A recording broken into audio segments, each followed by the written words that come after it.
जोहार नमस्कार, मैं हूं अशोक और आप देख रहे हैं A to Z न्यूज़ लियो। दोस्त, अगर आप मेरे चैनल में पहली बार आए हैं तो प्लीज़ मेरे चैनल को सब्सक्राइब कर दें और लाइक कर दें। दोस्तों, यहां पे आपको हर प्रकार की खबरें देखने को मिल जाएगी। झारखंड से रिलेटेड सभी छोटी बड़ी खबरें देखने को मिलेगी, चाहे वह जॉब से रिलेटेड खबर हो या फिर राजनीति से रिलेटेड खबर हो, स्कूल कॉलेज संबंधित सभी प्रकार की खबरें आपको यहां पे मिल जाएगी। तो प्लीज़ मेरे चैनल को सब्सक्राइब कर दें। चलिए दोस्तों, अब बिना देर किए हुए चलते हैं आज की सुर्खियों की ओर। सीएम स्मार्ट ग्राम योजना काम पूरा करने के लिए अफसरों ने मांगा मार्च 2024 तक का समय। झारखंड में मुख्यमंत्री स्मार्ट ग्राम योजनाओं को पूरा करने के लिए अफसरों ने मार्च 2024 तक का समय मांगा है। रविवार को मनरेगा आयुक्त राजेश्वरी बी की अध्यक्षता में हुई बैठक में रांची सहित अन्य जिलों में सीएम स्मार्ट ग्राम योजना के तहत स्वीकृत योजनाओं को मार्च 2024 तक अवधि विस्तार देने की बात कही है।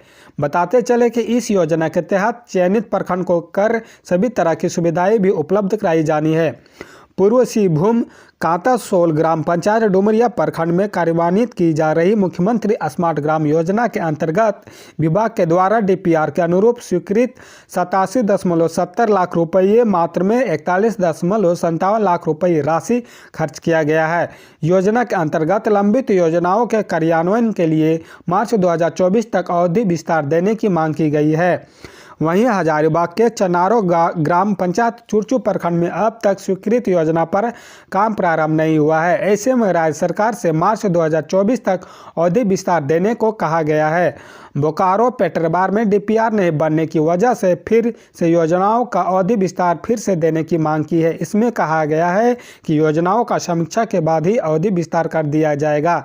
रांची ठाकुर किंजो ग्राम पंचायत बुढ़मू प्रखंड में कार्यान्वित की जा रही मुख्यमंत्री स्मार्ट ग्राम योजना अंतर्गत विभाग के द्वारा डीपीआर के अनुरूप सभी योजनाओं के कार्यान्वयन का कार्य पूर्ण कर लिए जाने की जानकारी प्रदान की गई।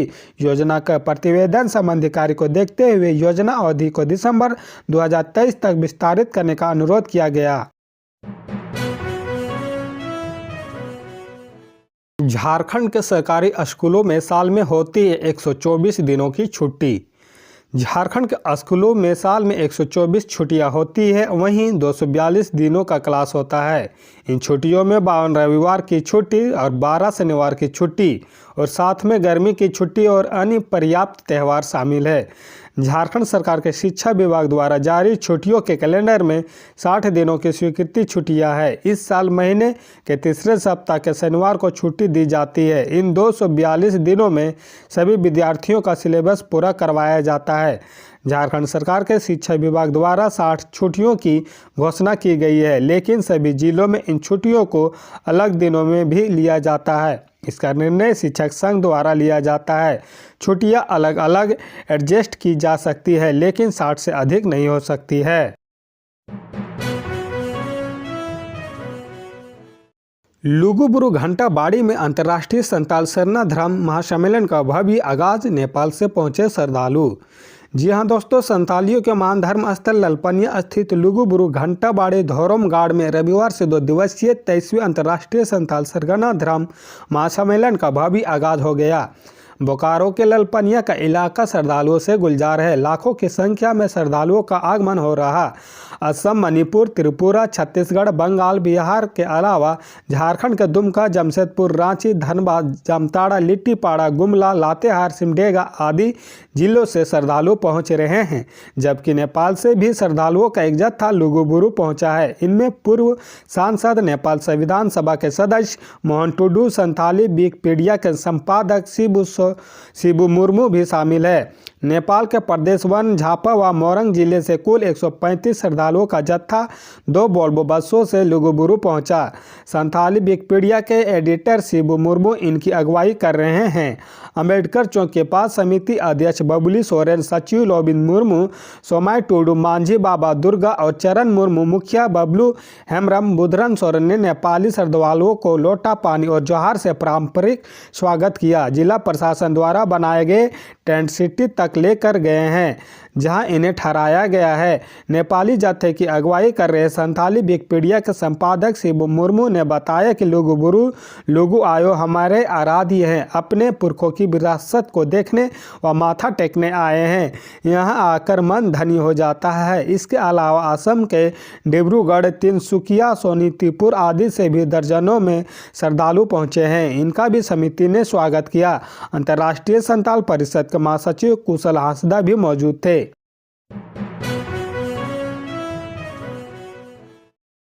डरता नहीं, गलत किया है तो बांध कर ले जाओ, सीएम हेमंत सोरेन का विपक्ष पर जोरदार हमला। मुख्यमंत्री ने शनिवार को पाकुड़ में अपने विरोधियों पर जमकर निशाना साधा और कहा कि वे झूठे आरोप लगाकर गुमराह कर रहे हैं कि हेमंत सोरेन ईडी सीबीआई से डरता है। उन्होंने कहा, अरे भाई, अगर मैंने कुछ गलत किया है तो मुझे बांध कर ले जाओ और फांसी चढ़ा दो। ऐसा करके तो दिखाओ, किसने रोका है? तुम्हारी गिदड़ भभकी हमारे पूर्वजों ने सुनी है और हम भी सुन रहे हैं। समय आने पर सरकार और राज्य की जनता जवाब देगी। सीएम पाकुड़ बाजार समिति मैदान में आयोजित आपकी योजना आपकी सरकार आपके द्वार कार्यक्रम में बोल रहे थे। सीएम ने कहा कि पूर्व की सरकार और केंद्र सरकार ने जनता को केवल रुलाने का काम किया है। जनता के आंसू पोंछने की बजाय उन पर कोड़े बरसाए गए, लेकिन उनकी सरकार जनता के आंसू भी पोंछती है और सुख दुख में साथ भी रहती है।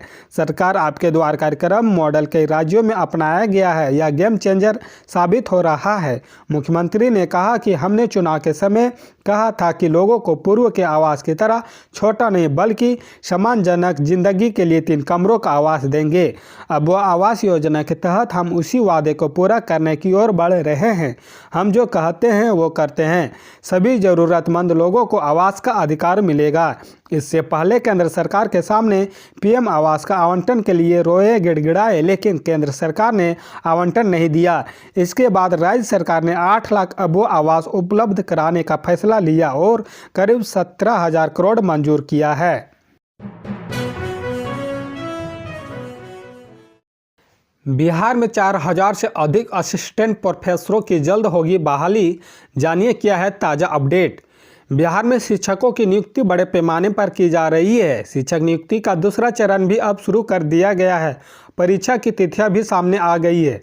लाखों शिक्षकों की नियुक्ति के बीच अब शिक्षा विभाग में एक और नियुक्ति को लेकर हलचल तेज हो गई है। अब राज्य के विश्वविद्यालयों में असिस्टेंट प्रोफेसरों की नियुक्ति की प्रक्रिया शुरू हो गई है। जल्द ही बिहार में 4,000 से अधिक सहायक प्रोफेसरों की नियुक्ति किए जा सकते हैं। बैकलॉग समेत अन्य पदों पर नियुक्ति की जाएगी। इस नियुक्ति से जुड़ा एक विवाद अदालत में चल रहा है, जिस पर शिक्षा विभाग से जवाब मांगा गया था और मीडिया रिपोर्ट के मुताबिक विभाग की ओर से जवाब भेज दिया गया है। बिहार में अब 4,000 से अधिक पदों के लिए असिस्टेंट प्रोफेसरों की बहाली जल्द होने की संभावना है। मीडिया रिपोर्ट के अनुसार बिहार के विश्वविद्यालयों में असिस्टेंट प्रोफेसरों के 4,108 खाली पदों पर जल्द नियुक्ति हो सकती है। इनमें 775 बैकलॉग वाली रिक्तियां भी शामिल है। बताया जा रहा है कि शिक्षा विभाग के अपर मुख्य सचिव के पाठक की ओर से इस प्रस्ताव पर मुहर लगाई जा चुकी है, जिसके बाद इसे बिहार विश्वविद्यालय सेवा आयोग को पूरे विस्तृत ब्यौरे के साथ भेजा गया है। इसमें इन पदों के विषयवार जानकारी के साथ भेजा गया है। दरअसल आयोग से अनुरोध किया गया है कि सभी विश्वविद्यालयों में असिस्टेंट प्रोफेसरों के खाली पदों को अतिशीघ्र भरा जाए। 28 नवंबर से भरे जाएंगे इंटरमीडिएट के परीक्षा फॉर्म। झारखंड एकेडमिक काउंसिल ने इंटरमीडिएट परीक्षा 2024 के लिए ऑनलाइन आवेदन करने की तिथि घोषित कर दी है। 28 नवंबर से छात्र छात्राएं ऑनलाइन आवेदन कर सकेंगे। 12 दिसंबर तक बिना विलंब शुल्क के आवेदन किए जा सकेंगे, जबकि 13 दिसंबर 20 से 20 दिसंबर तक विलंब शुल्क के साथ आवेदन भरे जाएंगे। इसमें स्कूलों और कॉलेजों में पढ़ रहे नियमित, स्वतंत्र और पूर्ववर्ती छात्र छात्राएं आवेदन कर सकेंगे। स्कूल और कॉलेजें छात्र छात्राओं के आवेदन की प्रति उपलब्ध कराएंगे। छात्र छात्राएं उसे विधिवत भरकर स्कूल लेकर आएंगे, जहां से शिक्षक उसे ऑनलाइन करेंगे। इससे पहले मैट्रिक परीक्षा के लिए 16 नवंबर से ऑनलाइन आवेदन भरे जा रहे हैं। 2 दिसंबर तक इसके आवेदन भरे जाएंगे। जेक की ओर से मैट्रिक व इंटरमीडिएट की परीक्षा 2024 का शेड्यूल पहले ही जारी किया जा चुका है। ये परीक्षाएं 6 फरवरी से 26 फरवरी 2024 तक होगी। जेक ने विलंब शुल्क के साथ 9वीं के रजिस्ट्रेशन की तिथि 30 नवंबर तक बढ़ाई है। यूट्यूब और फेसबुक को भारत सरकार ने जमकर लताड़ा। डीप फेक को लेकर दी कड़ी चेतावनी। जी हां दोस्तों, भारत सरकार ने शुक्रवार को फेसबुक और यूट्यूब सहित सोशल मीडिया कंपनियों को यूजर्स को बार बार ये याद दिलाने की चेतावनी दी है कि स्थानीय कानून उन्हें डीप फेक और अश्लीलता या गलत सूचना फैलाने वाले सामग्री पोस्ट करने से रोकते हैं। इससे डीप फेक कंटेंट को रोकने में मदद मिलेगी। यह चेतावनी उप आईटी मंत्री राजीव चंद्रशेखर ने एक क्लोज डोर मीटिंग में दी, जहां उन्होंने कहा कि कई कंपनियों ने 2022 के नियमों के बावजूद अपनी उपयोग की शर्तों को अपडेट नहीं किया है, जो बच्चों के लिए हानिकारक, अश्लील या किसी अन्य व्यक्ति को प्रतिरूपण करने वाली सामग्री को प्रतिबंधित करते हैं। यह खबर उस समय आई है जब लगातार डीपफेक को लेकर बात हो रही है। इसे लेकर लोग काफ़ी परेशान हैं क्योंकि ये काफ़ी खतरनाक साबित हो सकता है। चंद्रशेखर ने कहा कि कंपनियों को हर बार लॉग इन करने पर उपयोगकर्ताओं को या याद दिलाकर या अनुस्मारक जारी करके नियमों के बारे में जागरूकता बढ़ानी चाहिए कि वे ऐसी सामग्री का पोस्ट नहीं कर सकते। उन्होंने कहा कि अन्यथा वह उन्हें ऐसा करने के लिए बाध्य करने के लिए निर्देश जारी करेंगे। दो सूत्रों ने कहा कि जिन्होंने नाम बताने से इनकार कर दिया क्योंकि बैठक निजी थी। भारत के आईटी मंत्रालय ने एक प्रेस बयान में कहा कि सभी प्लेटफॉर्म अपने सामग्री दिशा निर्देश को सरकारी नियमों के साथ संरेखित करने में सहमत हुए हैं। अल्फाबेट इंक के गूगल, जो यूट्यूब का मालिक है, ने एक बयान में कहा कि वह जिम्मेदार एआई विकास के लिए प्रतिबद्ध है और उसके पास अपने उत्पादों और प्लेटफॉर्मों पर हानिकारक सामग्री की पहचान करने और हटाने के लिए मजबूत नीतियां और प्रणालियां हैं। बुधवार को G20 देशों के एक आभासी शिखर सम्मेलन के दौरान प्रधानमंत्री मोदी ने वैश्विक नेताओं से एआई को विनियमित करने की दिशा में संयुक्त रूप से काम करने का आह्वान किया और समाज पर डीपफेक के नकारात्मक प्रभाव पर चिंता जताई। जुआ खेलते पकड़े गए सीएम आवास में कार्यरत पुलिसकर्मी बाबूलाल मरांडी ने किया ट्वीट, मुख्यमंत्री पर साधा निशाना। रांची के गोंदा थाना क्षेत्र में शनिवार देर रात पुलिसकर्मी समेत अन्य लोग जुआ खेलते पकड़े गए हैं।